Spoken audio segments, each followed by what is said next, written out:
la charla. Entonces, el tema de la charla es modulación de respuesta a estrés en patología de envejecimiento. Presentadora es doctora Soledad Matus, ella es bioquímica de la Pontificia Universidad Católica de Chile, doctora en ciencias biológicas de la misma universidad, investigadora del Instituto de Neurociencia Biomédica, BNI, y encargada del área científica de la Fundación NeuroUnión. Así que muchas gracias, doctora, por dar la participación a esta charla, y puede comenzar cuando estime conveniente. Por favor, confirme si puede compartir pantalla. Hola Andrés, muchas gracias y hola a todos que no había tenido la oportunidad de saludar, y mientras te hablo el anfitrión inhabilitó la función, me dice, así que si quieres, Ya. Sí. el instituto en el mundo. Además, hay gente que tiene el conocimiento y la preparación para eventualmente aquel conocimiento que se genera en la fundación poder producir esta traducción, ¿no es cierto?, o trasladar el conocimiento a eventualmente emprendimientos o a los bionegocios, como a veces se le dice. Y todo esto en el marco en que intentamos además difundir la ciencia en aquellas personas que no participan activamente, me refiero que no son científicos, pero que tienen interés. Y esa es la manera que tenemos de mirar la ciencia en la Fundación, y es ahí donde está el laboratorio que yo dirijo. En el laboratorio lo que hacemos es trabajar básicamente con vías de señalización que están conducidas por el estrés. Espérense que se me pierde aquí el estrés. Básicamente esto es como para poder mostrarles que todos tenemos alguna familiaridad con el estrés, ya sea porque estamos con mucha carga laboral o probablemente en el último tiempo en pandemia ha sido una situación en general de mucho estrés. Y no es el estrés en el cual nosotros trabajamos, pero sí representa este cambio de las condiciones, ¿no es cierto?, en que estamos los seres vivos viviendo. Y lo que hacemos nosotros es estudiar cómo los organismos vivos, las células, pueden responder ante condiciones de estrés, y aquí les pongo algunos ejemplos básicamente de las condiciones de estrés. El estrés en un organismo vivo se puede visualizar como que cambia, por ejemplo, el balance de especies reactivas de oxígeno o en el fondo una situación redox adversa que puede estar producida por distintas causas.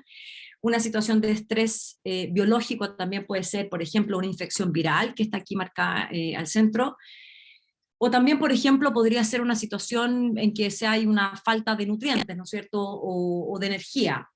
Estas situaciones se las represento así, los pongo a propósito así, porque son condiciones de estrés muy diversas. Y la pregunta es, bueno, ¿cómo lidiamos con esto? ¿No es cierto? ¿Cómo un organismo vivo puede lidiar con estas condiciones tan diversas de estrés? Y a mí me gusta esta vía de señalización, suena raro, pero porque de alguna manera tiene algo como de sentido común, que muchas veces cuando uno está en una condición de estrés, antes de poder tomar una decisión respecto a lo que hace, tiene que hacer algo que que se da en la biología. Perdón, aquí. Bueno, estas situaciones de estrés generan un desbalance, ¿no es cierto? Un desbalance en el organismo que está sometido en esta condición de estrés.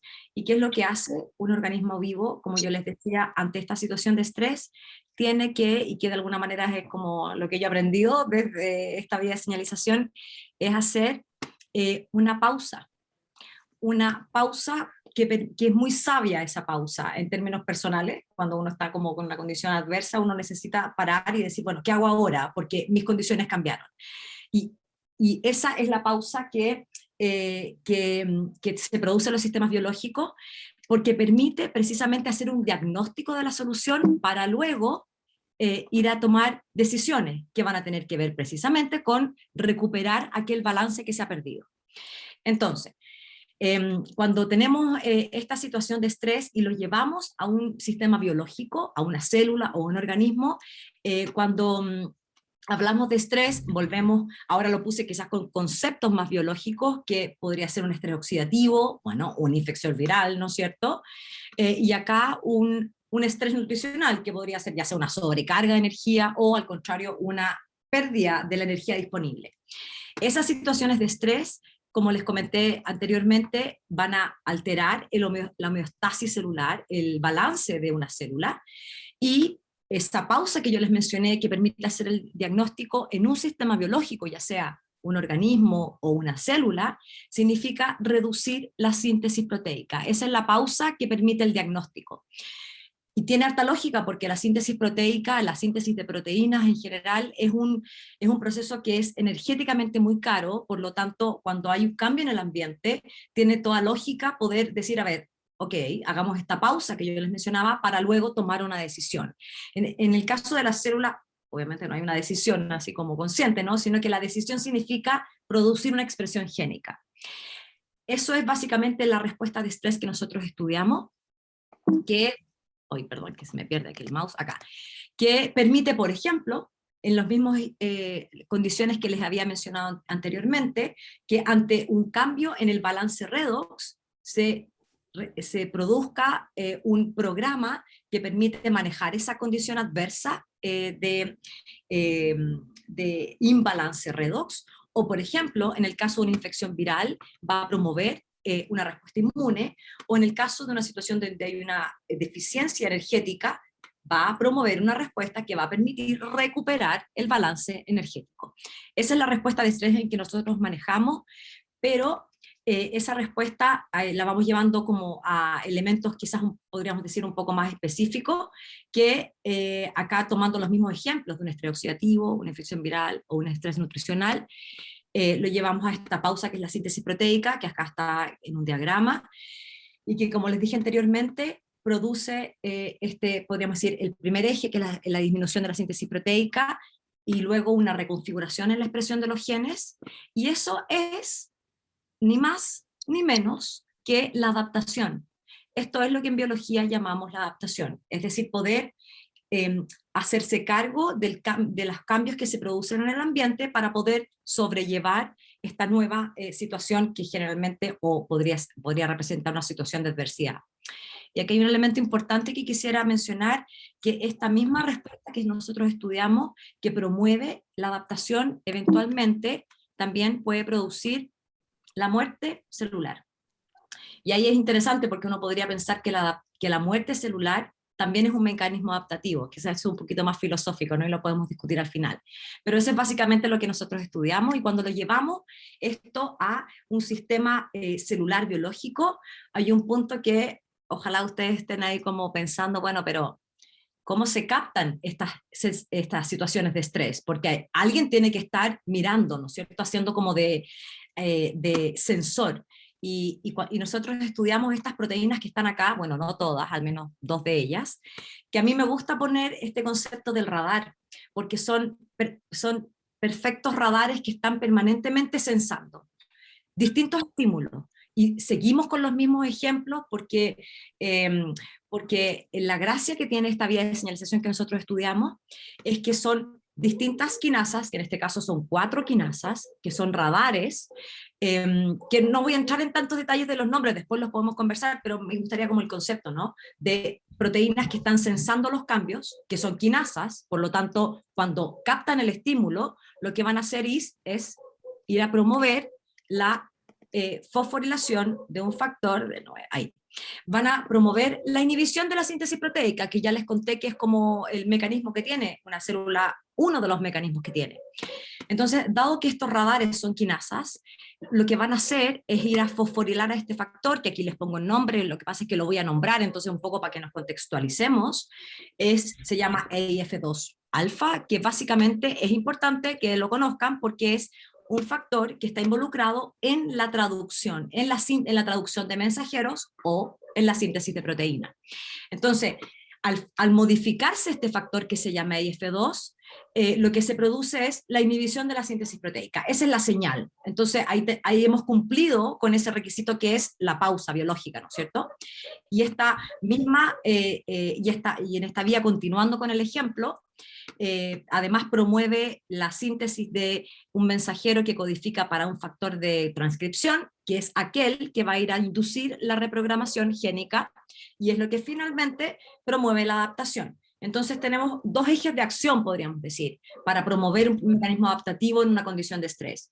La inhibición de la síntesis proteica, ya les mencioné que es un proceso bastante caro, por lo tanto tiene sentido para no producir una recarga de un gasto de energía importante, y la expresión de los genes. Esa es la vía que nosotros estudiamos, que se llama la respuesta de estrés integrada, que en inglés es la ISR, y así la vamos a seguir nombrando un poco para amistarnos con la vía de señalización, y el nombre básicamente, que es la respuesta integrada al estrés, es porque precisamente integra distintos tipos de estrés, precisamente eso que les mencioné al principio, ya sea nutricional, infección viral, en un evento que es la disminución de la síntesis proteica mediada por la fosforilación de un factor que es este aquí, EIF2-alfa, y además, como entre nosotros, digamos, es el mismo aminoácido el que se fosforila. Entonces es realmente un evento convergente, por eso se llama la respuesta integrada al estrés, porque distintos estrés convergen en este evento, que desencadena los efectos que ya les mencioné. Entonces, ¿por qué es importante esta respuesta de estrés? Porque, siguiendo con los mismos ejemplos, porque ante una infección incluso que hace poco se publicó, que podría ser el virus, el SARS-CoV-2, promueve la activación, por ejemplo, de una de estas quinasas que se llama PKR, porque eventualmente cuando se produce una baja de estos grupos M, que son aquellos que unen el oxígeno que está en la hemoglobina, es necesario que se recupere esta molécula, entonces esta vía responde.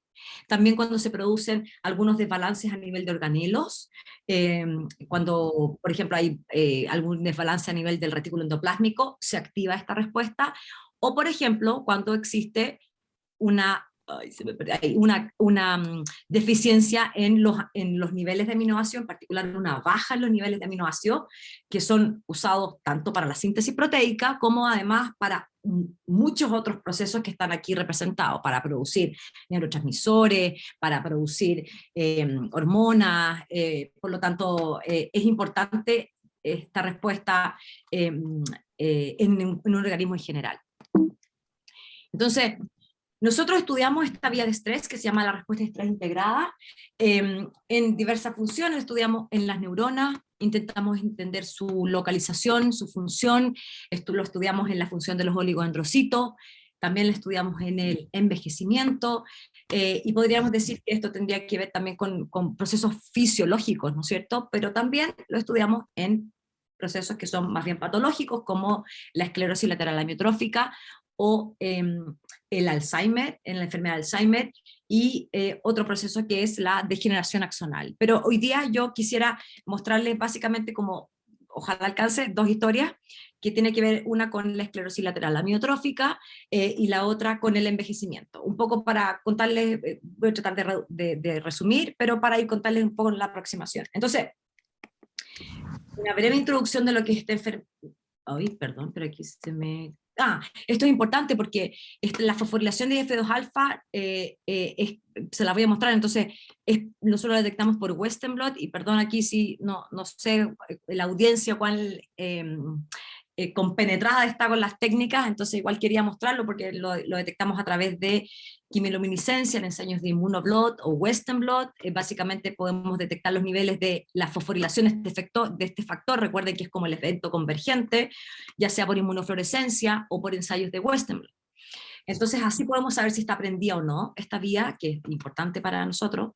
Y lo que hacemos, como les dije, es que la estudiamos en la esclerosis lateral amiotrófica, que es esta enfermedad donde se produce la degeneración de ciertas neuronas, en particular aquellas neuronas que controlan los movimientos voluntarios, y se produce la muerte de las neuronas que están localizadas tanto en la corteza prefrontal como en la médula. Y recuerden que estas neuronas que están en la médula, que proyectan hacia los músculos, son aquellas que permiten que uno tome la decisión de mover el mouse y hacer todas esas cosas. Por lo tanto, cuando se produce la muerte de estas motoneuronas, básicamente hay una desconexión, ¿no es cierto?, entre entre el sistema nervioso central y los músculos. Por lo tanto, las personas que se ven afectadas por esta enfermedad presentan aquellos síntomas que puse aquí en la foto de Stephen Hawking, que es como la persona que nosotros conocemos que tiene esclerosis lateral amiotrófica. Él tenía una variante, pero básicamente representa hay otras neuronas que se mantienen realmente muy sanas, por lo tanto esta persona, este científico, pudo seguir haciendo muchas investigaciones, pero, y pensando, ¿no es cierto?, con sus habilidades cognitivas muy alertas, pero con sus movimientos restringidos. Esta enfermedad en particular tiene una componente genética, eso quiere decir que hay un gen que está mutado y que produce la enfermedad, y solo para darles como la información, el primer gen, hay varios genes que causan esta enfermedad, pero el primero que se encontró que se pudo detectar fue el gen que codifica para la superoxidismutasa 1, y ya, bueno, se encontraron muchos genes a lo largo de estos últimos 20 años o 30 años, y además no solo que hay muchas mutaciones en este gen, sino que además hay muchos otros genes que al mutar se producen la enfermedad.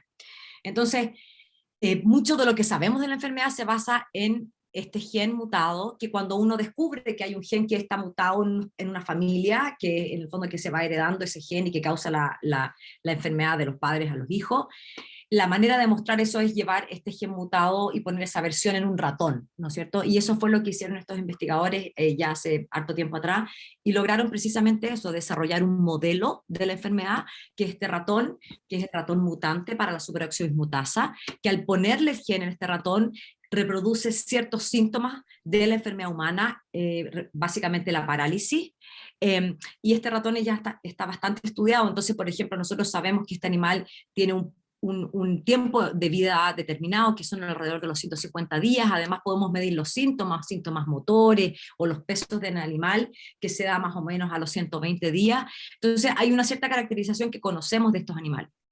Y nosotros nos preguntamos qué tiene que ver la respuesta de estrés integrada con esto, y en realidad, bueno, hace varios años ya que se mostró que esta respuesta de estrés, wow, que está como brillante esto, esta respuesta de estrés integrada está activada en estos animales, y aquí les muestro, este es un corte de la médula, acuérdense que les mostré que son precisamente estas neuronas las que se ven afectadas en la enfermedad, y entonces acá detectamos este factor, IF2-alfa en su forma fosforilada, es decir, donde está activada la vía, que se ve en los ratones que son transgénicos, es decir, que portan esta versión mutada del gen, donde hay muchas neuronas de este tipo que están presentes muchas neuronas con esta vía de estrés prendida, por decirlo de alguna manera. Entonces la pregunta es, ¿qué significa eso en los animales? Entonces, si es que esta vía está activada, uno podría preguntarse, bueno, pero significa que están pasando las cosas, los eventos biológicos asociados a esta vía. Recuérdense que uno de esos eventos es la inhibición de la síntesis proteica, y a pesar de que hace mucho tiempo atrás, hace 15 años atrás, se describió que estos animales tienen prendida esta vía, no sabemos qué pasa con la síntesis proteica. Entonces lo que nosotros decidimos es preguntarnos precisamente si este primer eje de acción de la vía está modificado en estos animales. Y para eso recurrimos a un ensayo que se llama el ensayo de la puromicina, que es un ensayo donde uno lo que hace es entregarle a estos animales, también se puede hacer en células, la puromicina. La puromicina, que también es un antibiótico, y lo que hace la puromicina es que se intercala en aquellos péptidos nacientes y detiene la síntesis proteica, y después uno puede detectar la puromicina a través de ensayos de Western blot. Entonces con eso nosotros podemos tener un índice de cómo está la síntesis proteica en estos animales. Entonces lo que hicimos fue precisamente inyectar la puromicina en los animales, en animales que tienen justo más o menos como 120 días, recuerden que esos son los animales que están como sintomáticos, recién están presentando los síntomas de la enfermedad, podríamos decir, del modelo de ratón, y detectamos si es que hay o no síntesis proteica, cómo está la síntesis proteica, y nos encontramos con esto, con que los animales que son transgénicos, acá estamos comparando en un Western blot con los niveles de puromicina, eso nos dice los niveles de la síntesis proteica. Los animales que no son transgénicos, esto es decir, son animales que son silvestres, tienen un nivel de síntesis proteica que es lo que está marcado acá. Cuando fuimos a mirar los animales que son portadores de la mutación, es decir, que se enferman, tenemos una marca de puromicina mucho más baja, que es lo que está cuantificado en el gráfico de la derecha. Y esto lo detectamos tanto en la médula como en la corteza prefrontal. Por lo tanto, la fosforilación que vemos de este factor está asociada a la disminución de la síntesis proteica, justamente en aquellos tejidos que están afectados en la enfermedad. Entonces la otra pregunta es, bueno, ¿qué pasa si uno modifica la síntesis proteica en estos animales? ¿Eso va a tener un impacto en la enfermedad? Esa es la pregunta un poco que nos hicimos. Entonces, lo que hicimos fue recurrir a un compuesto que se llama DBM, el dibenzoilmetano, que describió una investigadora que se llama Giovanna Malucci en Inglaterra, que básicamente tiene una propiedad, que era la que nosotros andábamos buscando, que es capaz de recuperar la síntesis proteica, en este caso en células. Entonces lo que uno hace es que, lo que ella mostró es que el DBM, la barra blanca es una barra que indica la síntesis proteica en condiciones normales, y cuando uno activa la respuesta de estrés integrado, esta síntesis proteica baja, que está bien, porque esa es la vía de señalización, ese es el eje de la ISR, pero cuando ellos ponen esta droga que se llama DBM, lo que hace es que se recupera la síntesis proteica. Entonces dijimos, bueno, tomemos este compuesto que recupera la síntesis proteica y veamos qué pasa con los animales. Y eso fue lo que hicimos, o una de las cosas que hicimos. Entonces, esta es la estrategia. Tenemos estos animales que son transgénicos, que desarrollan la enfermedad, y entonces les damos este compuesto que se llama DBM y se los damos en la comida. Se los damos en un periodo antes de la enfermedad, ¿no es cierto? Porque lo que nosotros queremos saber es si es que podemos prevenir, recuperar la síntesis proteica y ver qué pasa. Entonces se lo damos a partir del día 70 y podemos ir monitoreando los animales, ver cómo se comportan.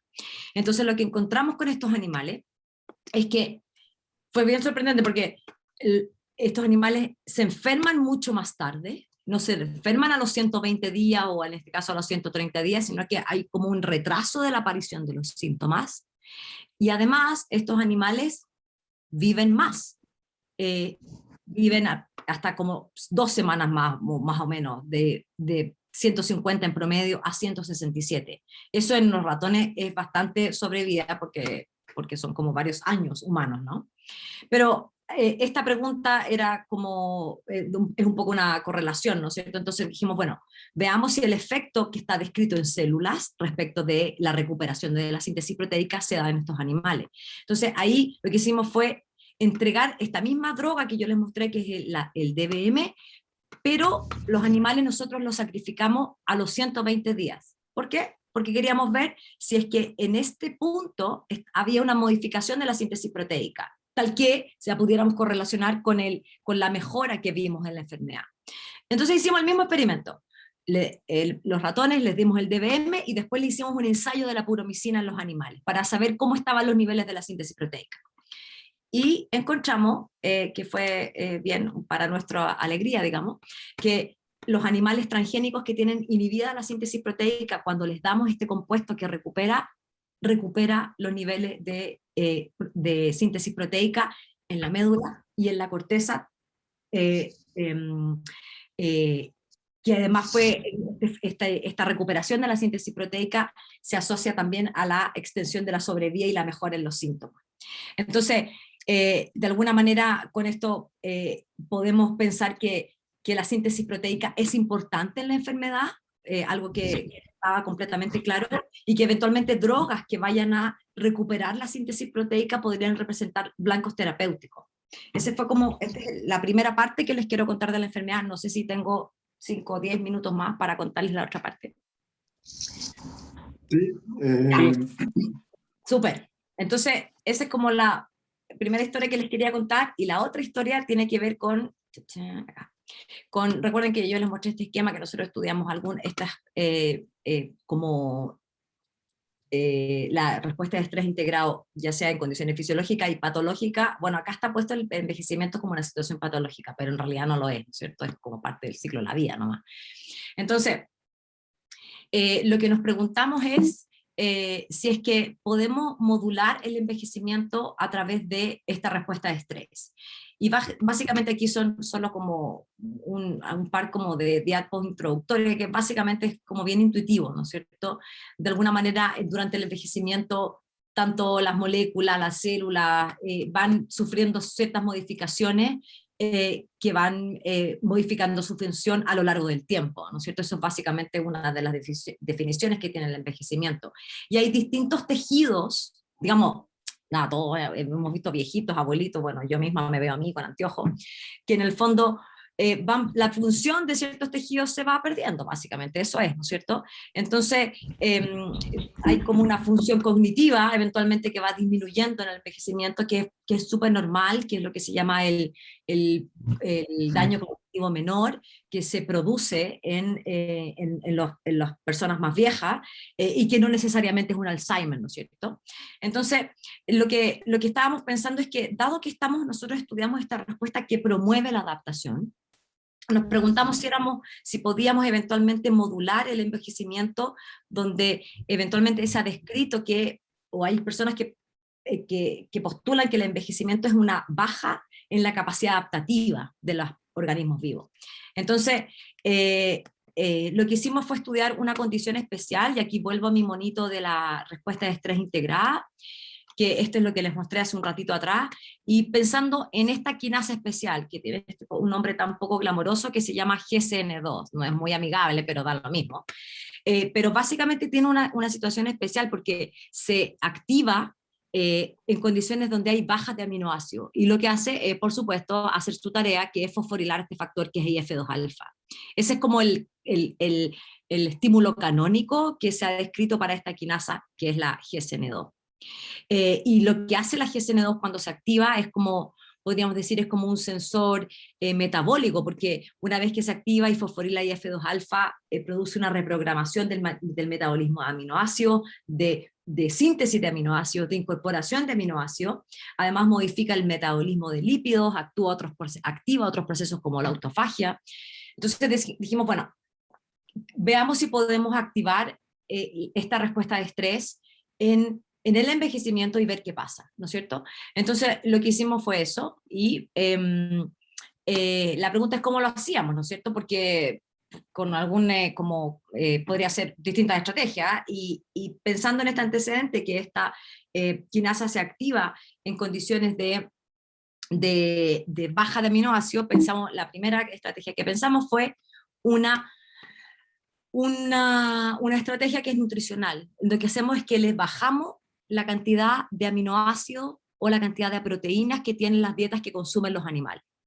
Esa es la primera estrategia. Y la segunda estrategia es una estrategia que llamamos farmacológica, porque lo que hacemos es darle a los animales un activador de esta vía que se llama ISRA. Bueno, nosotros le pusimos ISRA, pero un activador que activa esta vía probablemente a través de esta quinasa. Entonces lo que hicimos fue evaluar estas dos estrategias para ver qué pasaba con los animales viejos. Entonces lo que hacemos es lo siguiente, es que le aplicamos esta estrategia, ya sea la nutricional o la estrategia farmacológica, en animales que son de 22 meses. Animales de 22 meses, si uno lo lleva como a humano, podríamos pensar que son ya ratones de la tercera edad, porque son animales como bien viejos, o sea, podríamos pensar que están de los 75, no son animales como de 60, que también es viejo, y probablemente para ustedes también, pero estamos pensando en la edad bien avanzada. Entonces lo que hacemos es entregarles a estos animales estos activadores o estos potenciales activadores, porque nosotros no sabemos si esta estrategia nutricional de baja aminoácidos activa esta respuesta, y este activador que está descrito que la activa, pero estábamos ahí, queríamos nosotros ver en realidad la activación en el cerebro. Y entonces lo que hacemos es entregarle esta dieta a los animales durante 3 meses y vemos cómo se comportan. Eso es lo que hacemos básicamente. Lo que hicimos fue mirar la activación de la ISR en el sistema nervioso central, que es como nuestro tejido favorito, y además hacemos ensayos conductuales, y además igual hacemos algunas medidas metabólicas, porque es posible pensar que si estamos entregando dietas bajas en proteínas, intentando activar un sensor metabólico, puedan producirse algunas alteraciones.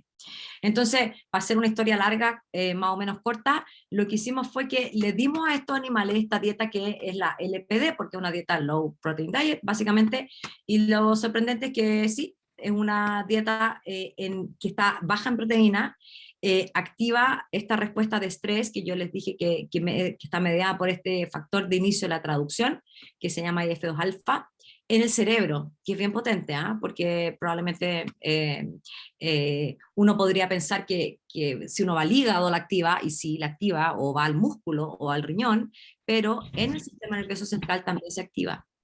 Y otra de las cosas que encontramos es que esta misma dieta, y esto fue como un hallazgo bien, bien como relevante, es que los ratones, a diferencia de otros seres vivos, cuando van envejeciendo, engordan mucho. Y son como unos ositos en realidad, más que pues se transforman, como que acumulan mucha grasa. Y lo fue súper sorprendente porque cuando les dimos la dieta baja en proteína, los animales empezaron a bajar de peso. Y una baja de peso podríamos decir que es sana, porque se mantienen, llegan hasta el nivel como de los 30 gramos, que es un animal relativamente bien. Incluso se ven muy bien los ratones cuando están alimentados con dietas bajas en proteínas, el pelo está más brillante, son mucho más ágiles. Y lo más extraño aún fue que esta baja de peso, porque uno podría pensar, bueno, quizás los ratones tienen menos hambre, por ejemplo, ¿no es cierto? Porque la comida no les gusta y entonces bajan de peso porque no, simplemente no quieren comer esa comida. Pero es muy raro porque estos animales que son viejos, que acá está la foto de la dieta control, que son animales que tienen el pelo como que ya pierden alguna motricidad, entonces dejan de hacerse como su higiene corporal, y estos animales comen mucho más, tienen más ingesta. Es bien particular. Comen más, pero bajan de peso. Fue bien sorprendente eso.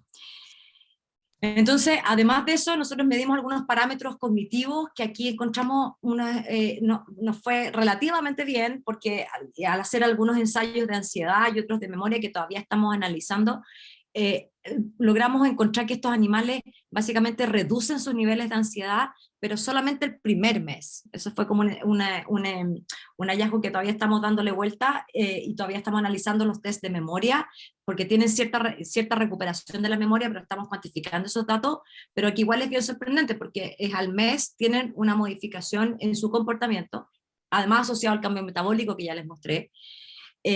Y lo más raro es que estos animales, cuando nos analizamos el tercer mes, tienen un aumento en el número de neuronas, que también es bien particular.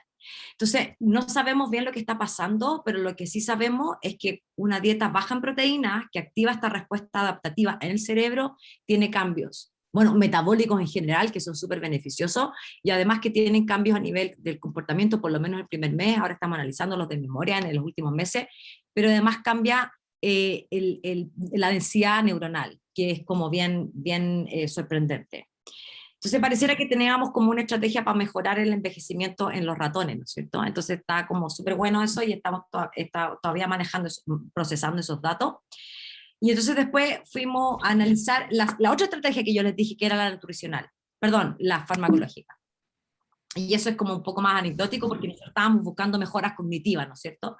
Entonces aplicamos este activador de la IACR, que sabíamos que lo activaba en ciertos tejidos, pero no sabíamos si llegaba al cerebro. Entonces se lo dimos a estos animales viejos y encontramos que efectivamente estos animales, al dárselo en la comida con la misma estrategia que les mostré anteriormente, se activa la vía en el sistema nervioso central. Además, también se ven más saludables. Pero otra cosa que encontramos, bueno, para frustración de nosotros, pero bueno, así es la ciencia, ¿no? No hay mejora cognitiva con este activador. Así que fue un poquito decepcionante eso, pero encontramos una cosa bien particular, porque estos animales, lo mismo le pasa a los otros. Encontramos que disminuyen su peso a lo largo del tiempo, en los mismos 3 meses. A diferencia de la otra estrategia, esto no tiene cambios en la glicemia, tiene cambios muy leves. Con esta estrategia no medimos la ingesta de alimentos, pero les cuento este dato de este activador porque en alguna conversación que tuvimos en la fundación, que es como lo entretenido de tener como una interdisciplina, de tener distintos profesionales de distintas disciplinas. Yo le conté que estábamos medio frustrados porque habíamos visto que en realidad se producía una baja de peso, pero no la mejora cognitiva que esperábamos, y me dijo, pero espérate, ¿cómo que ves baja de peso? Sí, bueno, le expliqué, le mostré los datos, y resultó finalmente de todo esto, que, déjame ver qué viene ahora, que él me dijo, bueno, pero quizás en tus manos está un tratamiento de la obesidad. Así como bien, y fue como wow. Bueno, y lo que hicimos fue diseñar análogos de esta molécula que yo les conté, que es la que activa la ISR. Y encontramos unos análogos y eventualmente alguna firma farmacéutica, esto es como de estos caminos que se dan porque sí, ¿no es cierto? No es que uno los ande buscando, vio este resultado y dijo, a mí me interesa, yo quiero estar en esto, en el fondo. Y ellos nos firmamos un acuerdo con ellos, entonces nosotros con nuestros análogos los estamos probando para ver primero si activan a la ISR, porque eso es lo que a nosotros nos interesa, para eventualmente después probarlos en modelos de obesidad. Entonces les cuento esto porque de alguna manera son como esos caminos que tiene la ciencia que no es que uno los busque siempre, ¿no es cierto? Sino que son como distintas avenidas que va tomando la investigación. Y además tampoco es, yo tampoco tengo como mucha expertise en esto de ir juntando como lo traslacional, pero dado que hay personas que sí se dedican a eso, logramos como firmar este acuerdo con esta empresa farmacéutica que está interesada en nuestros resultados, a los cuales nosotros llegamos y concluimos de manera muy frustrada que no servía para lo que nosotros queríamos, pero eventualmente puede servir para otra cosa. Y eso es los que les quiero contar por hoy. Y básicamente esta es la gente que trabaja en la fundación.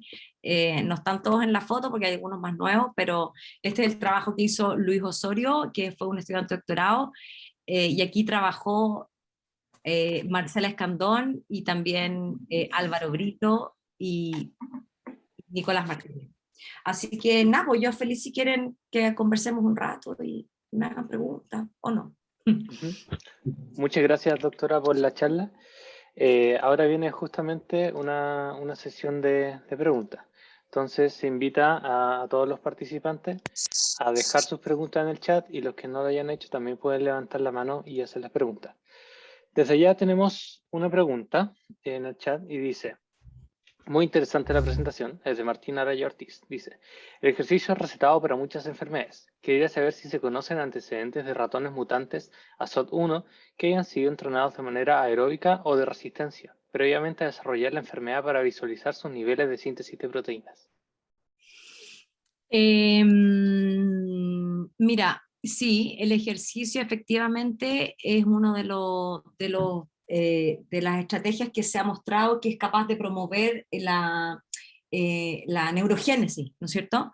En el caso de esta enfermedad de la esclerosis lateral amiotrófica, hay algunos estudios en ciertos modelos donde han mostrado que el ejercicio previo a la aparición de los síntomas produce ciertas mejoras en los animales. Y las mejoras son básicamente, claro, como un cierto retraso en la aparición de los síntomas y podría ser uno de los mecanismos que de alguna manera puede ayudar a sobrellevar la enfermedad. Y sí, o sea, efectivamente lo que Martín dice es verdad, hay como una correlación entre el ejercicio y la mejora de los animales. Lo que no se ha explorado todavía es como el mecanismo, ¿no es cierto? Pero yo diría que acá ese antecedente que hay es un ejercicio leve, no es someter al animal a correr una maratón toda la semana, es más bien mantener un ejercicio, es decir, darle la posibilidad de que el animal realice un ejercicio más exigente del que realiza normalmente. No es un ejercicio como extremadamente demandante, digamos, pero sí, es una mejora. Lo que no se conoce bien son los mecanismos, porque estas motoneuronas que están en la médula, que están esencialmente son las que se mueren, los niveles de neurogénesis no se dan ahí. La neurogénesis es más bien un mecanismo hipocampal, entonces no está claro el mecanismo. Muchas gracias.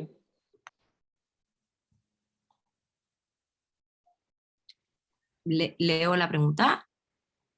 Si quieres, o la puedo leer yo. Dale, Matías. Bastián Collado pregunta, ¿podría explicar nuevamente la respuesta a estrés a nivel celular?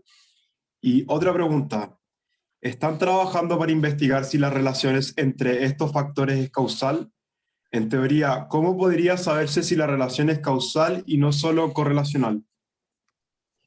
Ya, entonces, a ver, voy a explicar nuevamente la respuesta a nivel celular y después voy con la otra pregunta. Bueno, no sé si les gustaría que presentara de nuevo, pero básicamente lo que ocurre es que son estos sensores, ¿no es cierto? Que, que a nivel, que están, que uno esperaría que, o lo que sabemos es que hay estas quinasas o radares que están mirando estas condiciones de estrés, tienen se expresan de distinta cantidad en la célula. Y son ellas que al activarse, en el caso quisiera hacer, ahí quizás puede quedar un poco más claro, en el caso por ejemplo de esta quinasa que es la GSN2, que yo les dije que tenía este nombre poco glamoroso, esta quinasa se activa por ejemplo cuando hay tRNA vacíos. Recuerden que los tRNA son aquellas moléculas transitoras, ¿no? O sea, como de transición, porque tienen un extremo el aminoácido y ellas tienen la información del codón.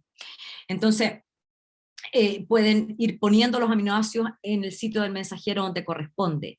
Y cuando los tRNA están vacíos, es decir, no están cargados con aminoácidos, son capaces de unirse a esta quinasa, y esta quinasa de esta manera se activa, y cuando digo se activa, es que forma un dímero que se autofosforila, es como que un dímero, o sea, un monómero fosforila al otro, y ahí activa el dominio quinasa que va a fosforilar a este factor de inicio de la síntesis proteica. La fosforilación de este factor es muy esencial para la síntesis proteica. No sé si quieren que muestre una diapositiva de eso, pero básicamente es como el controlador de la síntesis. Entonces, cuando esta molécula está fosforilada, no se produce la síntesis proteica. Entonces, es un mecanismo de control muy rápido de la síntesis, porque basta que se produzca el estímulo, uno podría, en las células, por ejemplo, cuando uno le presenta el estímulo a la quinasa, ya sea la baja de aminoácidos o un RNA de doble hebra, que es el que sensa la quinasa PKR, luego de las 4 o 6 horas uno puede detectar la fosforilación de la síntesis de EIF2-alfa, la disminución de la síntesis proteica, y un par de horas más, o las 8 horas, o casi simultáneo, la expresión génica. Entonces, ese de alguna manera es el mecanismo que hay de respuesta a estrés, que aquí sale otra pregunta que no quise como abordar en eso, pero es bien misteriosa, podríamos decir, esta respuesta, porque son muchos tipos de estrés que activan la misma respuesta, la fosforilación de F2-alfa.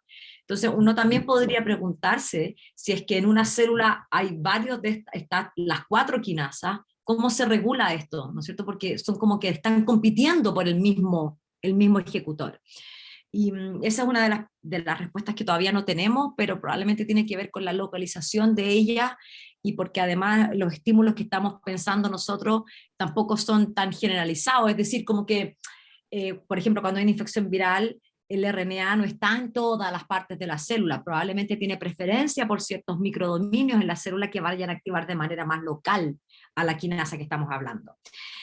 No sé si Bastián le quedó claro, si no podemos volver a la diapositiva, y están investigando para la relación entre estos factores. No sé si se refiere al hecho particular de que nosotros vemos que la mejora de la síntesis proteica, o sea, que la recuperación de la síntesis proteica está relacionada con la mejora de la enfermedad, y sí estamos trabajando en eso. Entonces lo que tenemos ahora es, de alguna manera tenemos la información que estamos ahora recopilando de cuáles son aquellas proteínas que están cambiando, es decir, el proteoma de estos animales, para poder saber si es que ese proteoma que cambia puede dar cuenta del fenotipo que estamos viendo de mejora.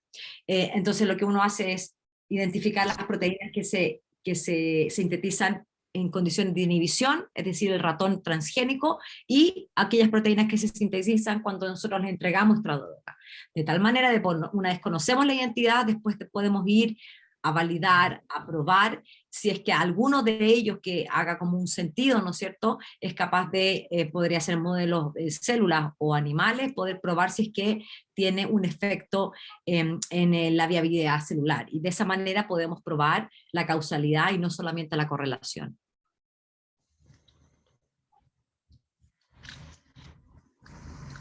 Ahí, Creo que Bastián, sí. hay una Perdón, mano Andrés. levantada. Dale, Bastián, está habilitado el audio para que hagas la pregunta. O sea, David. Hola, ¿me escuchan? ¿Me escuchan? Ya. Doctora Matus, muchas gracias por la presentación. Y con respecto a lo que estaba comentando en relación a la pregunta, lo mismo relacionado al proteoma.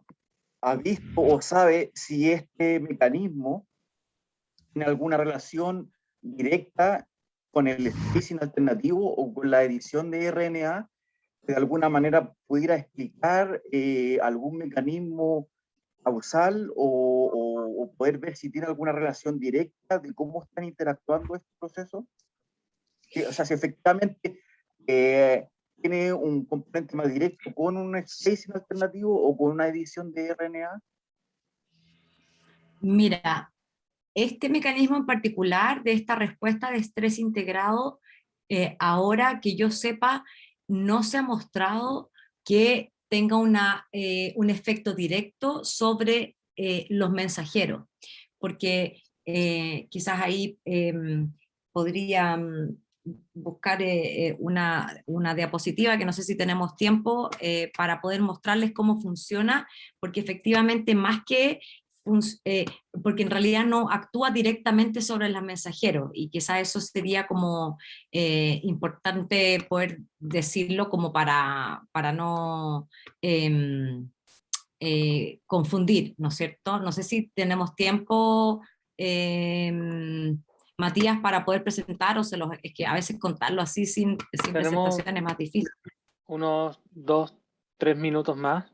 A las 19:45 empezará la otra charla, así que tenemos un poco de tiempo. Ya, voy a ver si lo puedo contar rápido, pero lo que sabemos es que esta vía efectivamente no actúa directamente sobre los mensajeros. Entonces, si bien uno podría hacerse la pregunta, inicialmente yo te diría que no es a nivel de mensajero, sino que tiene que ver más bien con los complejos que están participando en la iniciación de la síntesis proteica.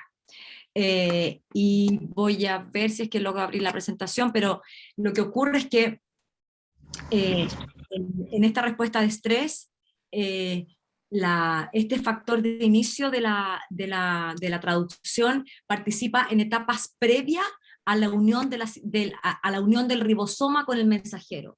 Participa en una etapa que tiene que ver más con activar los mensajeros, podríamos decir, para que sean procesados y leídos por el ribosoma. Entonces, directamente no tiene un efecto, y el efecto que tiene es más bien a nivel de los complejos que activan a los mensajeros, y en ese sentido no, y estoy tratando de abrir la presentación para poder explicarte un poco mejor, pero bueno, no quiere. Pero lo que sí podría decirte es que los mensajeros que finalmente podrían ser blancos de esta vía, en algunas células se ha encontrado que los mensajeros que se traducen en condiciones de inhibición de la síntesis proteica, porque hay ciertos mensajeros que escapan de esa inhibición, tienen que ver con el procesamiento, el metabolismo de RNA.